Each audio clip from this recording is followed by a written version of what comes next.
Think about a place that you spend hours at every day. What did you think about? If you're a student at the University of Maine like me, you may have thought about the library, or the campus mall, or the New Balance Rec Center. Maybe you thought of a restaurant or a bar nearby. But have you ever considered social media to be a place in of itself? For the generations before us, the third place was somewhere between home and work, between private and public self, where a community forms. This was a diner, a park, or a pool hall. For us, it's moved to somewhere where you can't visit on a map. It lives on our phones. It's gone intangible.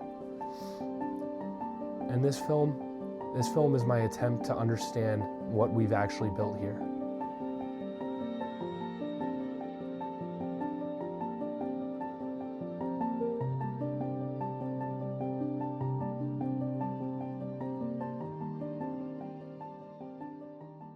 Social media, if it was used how it was like originally intended, it would be a great place for connection and for keeping in touch with people from your past. I was from a military family, we moved around a lot, and eventually the only way to keep in touch with people from wherever we lived previously was through social media. At the time, it was like Facebook was the big one. As soon as it became commodified, as soon as you were able to make money because of how many followers you had, it became an issue. Because now it's no longer about authentic connection, it's about how much can I say to get a reaction out of other people? And how much of that reaction can then be turned into a profit for myself. I actually do check my phone pretty constantly. When I wake up, it tends to be one of the first things that I do. I try to avoid it, but I usually wind up checking it anyway. If I'm feeling overwhelmed by schoolwork, I will look at social media instead of doing my schoolwork. Normal student things. I've been on it since like 3rd, 4th grade, since like Instagram. But generally, it's been more of like a place to share and like look at things. I wake up and I scroll. First thing that I do is I scroll Instagram or TikTok until I kind of just like set a time, and then I'm like, all right, at this time I'm gonna get up. I wake up, I check my phone for about like 5 minutes just to see if I have any messages or anything. But then it's actually really bad. I usually like scroll in between like walking to classes. Usually the most of my scrolling happens at night when I'm just lying down and just doing nothing, honestly, after homework or when I'm not. Usually when I'm in my dorm, just not doing anything. For me, social media would fall probably in the in-between category of good and bad, mainly because I believe a lot of it has to do with, there's a lot of toxicity, a lot of hate, but there's the good side to it for being social with people, and you can contact people, message them, and meet up with others, and create a good community. I have a LinkedIn because a couple of my friends from church are on that, and a couple of my high school friends as well, and that allows me to see where they are now career-wise and college-wise, and it allows me to expand my portfolio. I think if you think about it, like, what do people use social media for? Maybe, get updates on the news, what's happening around the world, be in touch with their friends, share things about their lives. I feel like now I just do all of those things using different apps. So I have the New York Times app on my phone, that's what I use for news. I have WhatsApp on my phone, that's how I get in touch with my friends and family.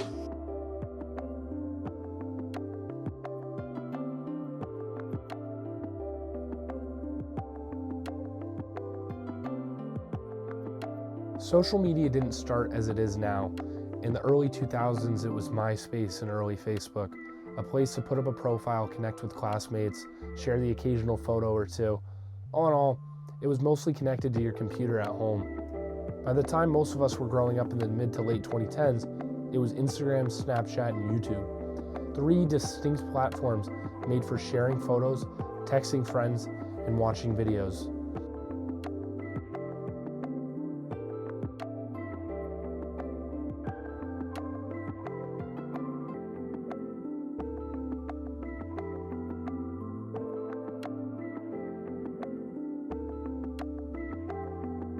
The moment that platforms shifted from showing you what your friends posted to showing you what kept you engaged for the longest amount of time, that was when everything had changed. So far today, with it being 4:23, I have spent 1 hour and 59 minutes total on my phone. It's on TikTok. Yesterday, I had a total screen time of 6 hours and 19 minutes, and a total TikTok screen time of 2 hours and 37 minutes. In the last week, TikTok 11 hours, 12 hours, and Instagram 8 hours and 30 minutes. My daily average says it's 8 hours, and most of that is from Instagram. Oh my gosh. I guess this week, and it's a Thursday already, I've been on Instagram for 23 hours. I used to spend about, probably 8 to 10 hours a day on my phone, and most of that on social media.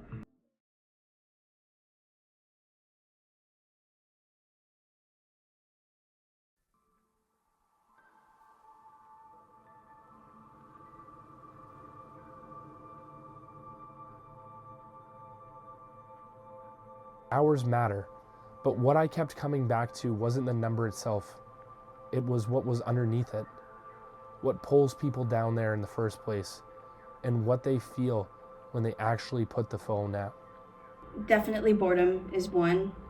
Overwhelm is one. If I'm feeling like bogged down by schoolwork and everything else that's going on between home life and, the world's kind of crazy right now, then definitely, then I'll turn to social media a lot. Usually when I'm like very anxious or I'm just like very upset, I just kind of want to get away from stuff. I'll just go on Instagram because it's really easy to just think about other stuff or just like see what's trending or just see the news sometimes or just see something funny. When I'm like upset or like when I'm anxious or when I'm just like tired, I usually just go on Instagram. And those like doom scrolling nights, I'm like, it's like 2 hours or like an hour or like an hour and a half. And like I get up, I feel like I just feel like a chud. I just feel like I've done nothing all day. I feel like lazy. Like I don't want to honestly do anything.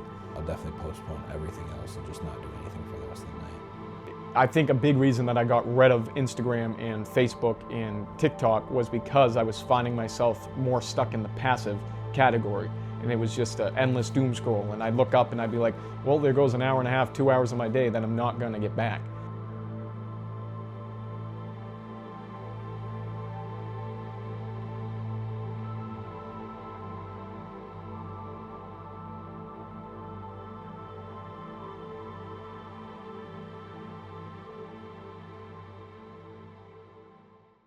Social media at its core does what the name insinuates.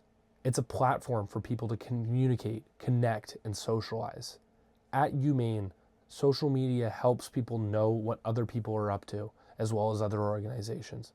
Whether a person is using social media and feeling a sense of connection versus isolation all falls back on whether or not they're actively or passively using it. Whether social media enhances the in-person experience or just supplements it. Active in the sense of like my own community. So like if someone posts, I'll comment if like it's just like something funny, but if it's like if they post a story and I find it interesting, I'll like it and then I'll swipe up and say something. I think lurking is where it gets a little weird when it's like you have your account and people see like you liking stuff and whatever, but then they click on your account and then it's like nothing there. Gives people like a portrayal that like you'll see they'll view it, but they won't say anything, they won't like it, they won't do anything. And then I do think like social media is like a way to like bring people together, but if you're not engaging and you're just like, people send you stuff and you don't really engage with it, what's the point of using social media if you're just gonna scroll by yourself and not share and like and things like that? I feel more connected in the way that I'm aware of what people are up to. I'm not wondering, oh, what happened to Jack or what happened to Margot or whatever. I can still see what they're doing, like where they're at, like if they're in the area. And like, I do think it makes people feel more connected because it doesn't feel as weird to like randomly hit someone that you haven't seen in a while in person because you are still kind of seeing them and what they've been up to on social media. I don't think they're like real connections though. I don't think they're like personal connections. I think they're just like get your foot in the door connections.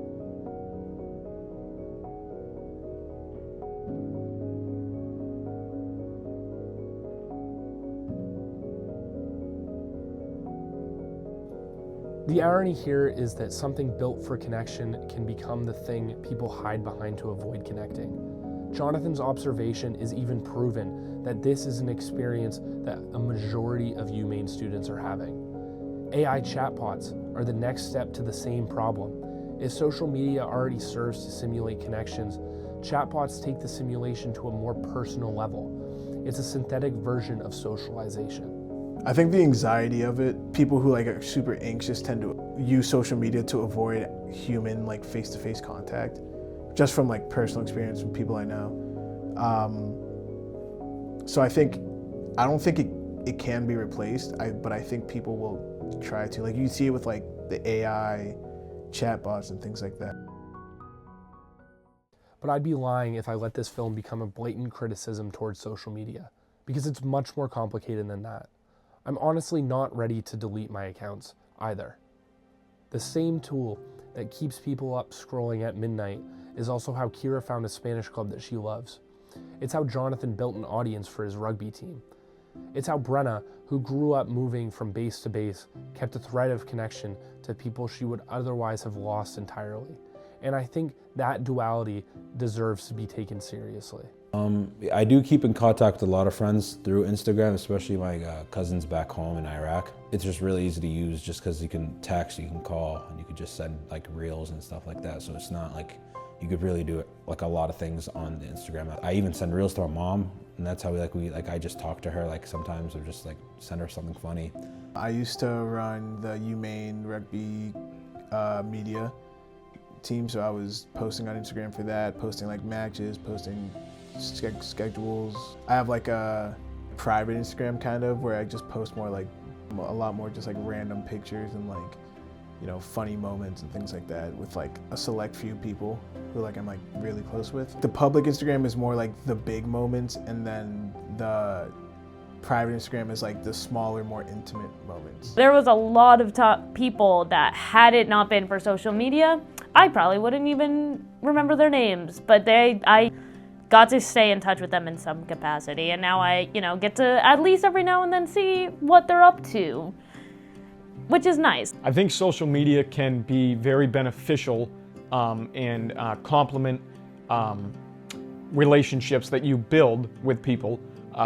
Specifically, like in my case, if I were to make a couple friends at the church and we follow each other on Instagram or Facebook or something, and then we just kind of stay up to date like that and kind of see what's going on in each other's lives. One thing I do miss about social media is not being able to see what all my high school friends, these people that I call brothers and sisters, what they're up to nowadays.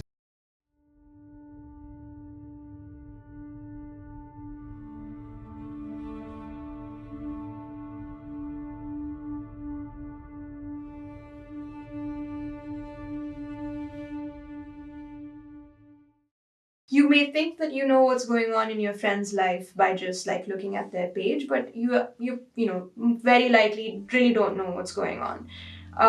So there's that. Not being on the app means that I'm kind of like, if I remember a friend and I'm wondering like, hey, how's this person doing? I'm messaging them instead.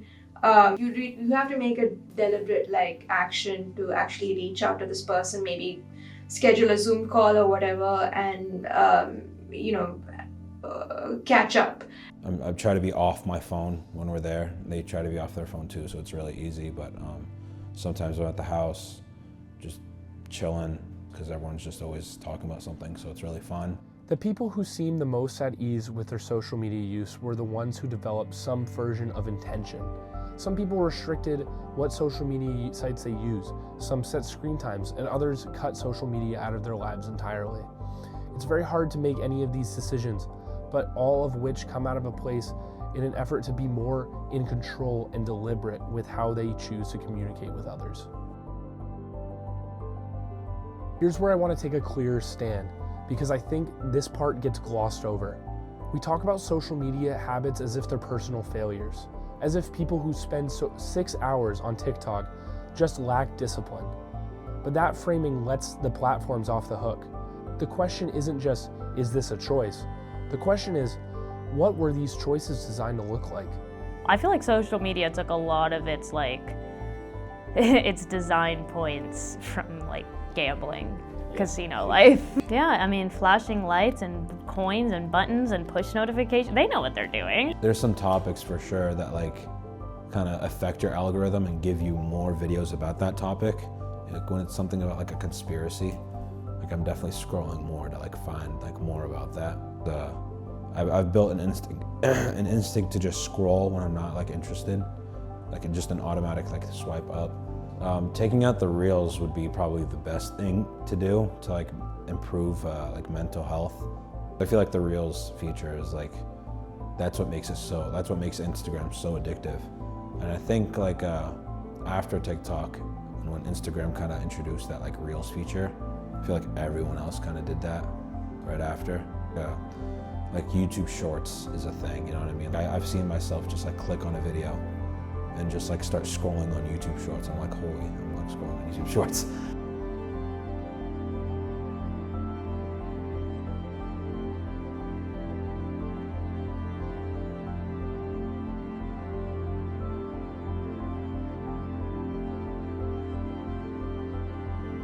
There was a while where for a long time I didn't break a single phone for like 4 years.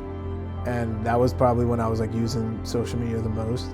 And then I lost my phone sophomore year of college. And then I like didn't use Snapchat, I didn't use Instagram, I didn't use TikTok or anything other than like text, because I just didn't have a phone. I feel like this just that cycle keeps happening of like, if it's not there, like if my phone's cracked and all I can do is make calls and text, then I'm not gonna use it as much. I've never really went out of my way to purposefully limit myself, but when I have been limited, I think it's been better for me. Brenna found her own way around it. Phone notifications, timers, building friction back into the experience. Jonathan's solution was less intentional. His phone breaking turned out to be more effective than any app timer that you could ever find. And that's actually a revealing detail. The most effective limit he found wasn't in something he chose, it was something that just happened to him. There's another dimension to this that's much harder to talk about because it touches on things that people feel much more strongly about. Social media shapes the way we see the world instead of what it should be doing, reflecting it. Algorithms quietly curates content solely for the intent of engagement, even if it makes people upset or angry with each other.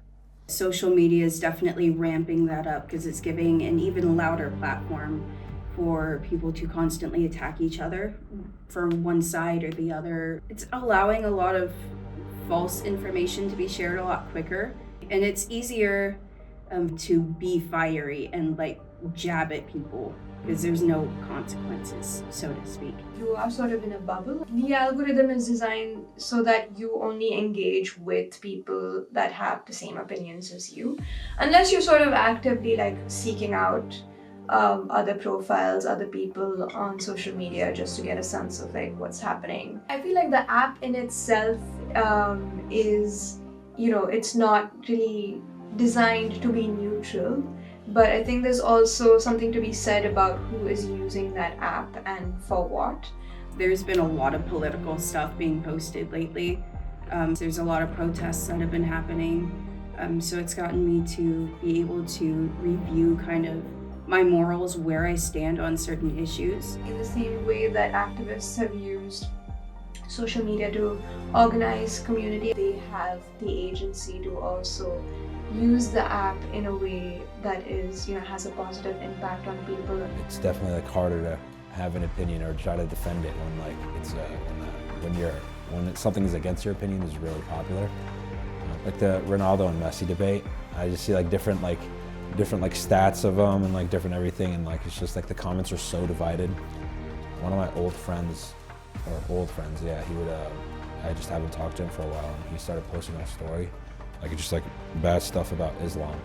Really, really like Islamophobic stuff, and I was like, that sucks. I know that's not what it is, but like the fact that he's posting it, and like these posts are viral, like they're not like a couple hundred likes, it's like thousands and thousands of likes. I definitely do feel a lot worse after that, and yeah, especially when it comes to like terrorism and stuff like that. Like it's just people like automatically connect like Islam and terrorism. Mm-hmm. It does make it harder to be proud that you're a Muslim, yes. Especially when like when you just see that everywhere.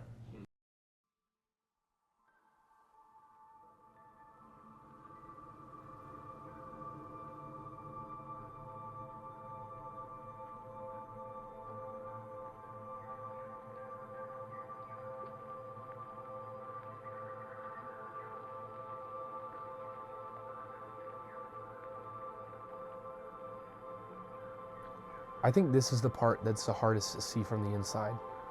When you're in a bubble, it doesn't feel like a bubble. It just feels like reality. You're not aware that your feed has been optimized to confirm what you already think and believe. You're just seeing things that you agree with, and you assume that the world mostly agrees too. And when something breaks and contradicts you, it feels like an attack rather than information. That's not an accident. That's the product working as intended. I was 20 years old. It was right after the presidential election, this past one with Donald Trump and Kamala Harris, where I was still active on social media. And there was just a lot of hate going around. I was seeing a lot of negativity, and I was finding myself in that passive stage of just endless scrolling. I was trying to actively be a member at the Rock Church in Scarborough. And there was just a lot of people I was following and stuff that wasn't aligning my life as a Christian.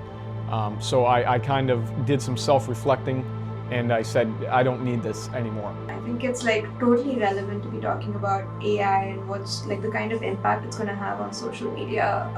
It's like no longer about being connected with actual humans. Like now there's like bots in the mix. It's scary how much AI is infiltrating our daily lives with social media specifically. Really scary because you never know what's real anymore. You don't know half the time if something is real or not.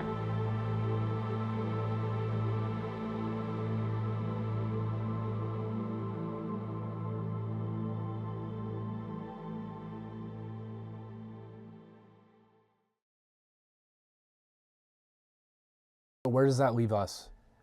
Every person in this film deals with their own tribulations with social media. Something that was supposed to connect us has in many ways made real connections harder to navigate. Something designed to serve us was built at a much deeper level to serve itself. The answer isn't to condemn social media and delete everything. That's an absolute and not a very realistic way to think about it. And it's not even the right conclusion to make. Santino gave up his accounts and found freedom. Ishita stepped back and found clarity in her social circle. Both of them also knew what they were giving up.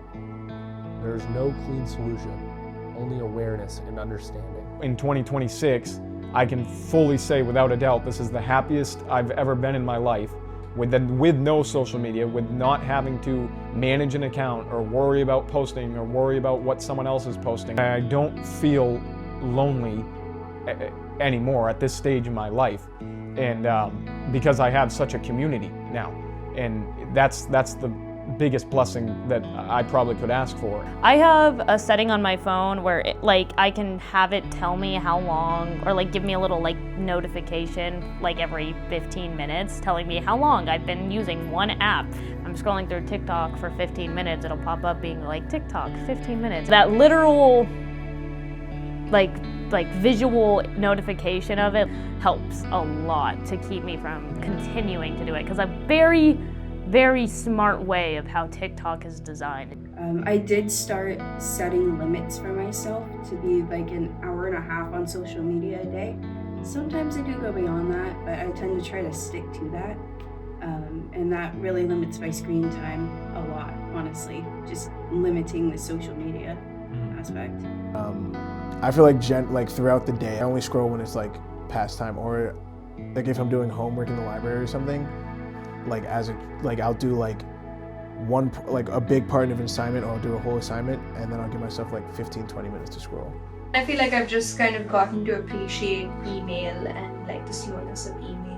So I feel like it's definitely helped me slow a few things down and just be more deliberate and intentional with the people that I want to be in touch with. I feel like the issue now is like, instead of that empty space, instead of just filling it in with screen time, what else could I fill it in with? So yeah, I feel like the joining of fraternities helping me out a lot with it, just because I'm like, oh, there's always something to do. You know what I mean? Number one would probably be to set time limits on your social media.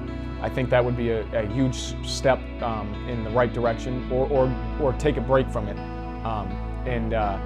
Number two, I think, would be to join a community.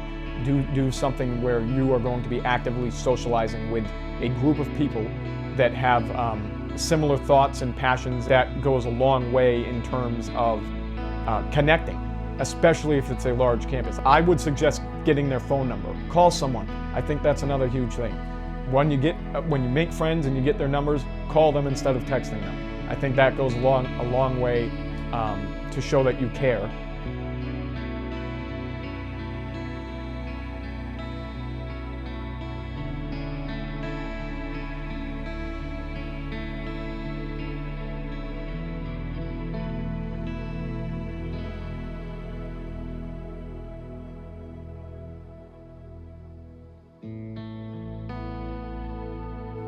Students, alumni, and everyone else navigating this new age of social media and AI. These are your classmates, your peers, fellow human beings. And if you've ever had a hard time fighting social media addiction, I just want you to know that you're not alone. I'd like this documentary to serve not just as a window into the lives of these students, but as a chance to reflect on your own habits and to understand the importance of being deliberate and intentional during your time at UMaine. And as you move forward into the real world, whatever industry or lifestyle you find yourself in, think about this. Are you going to let social media use you and your time? Or are you going to utilize it to succeed in the digital landscape of tomorrow?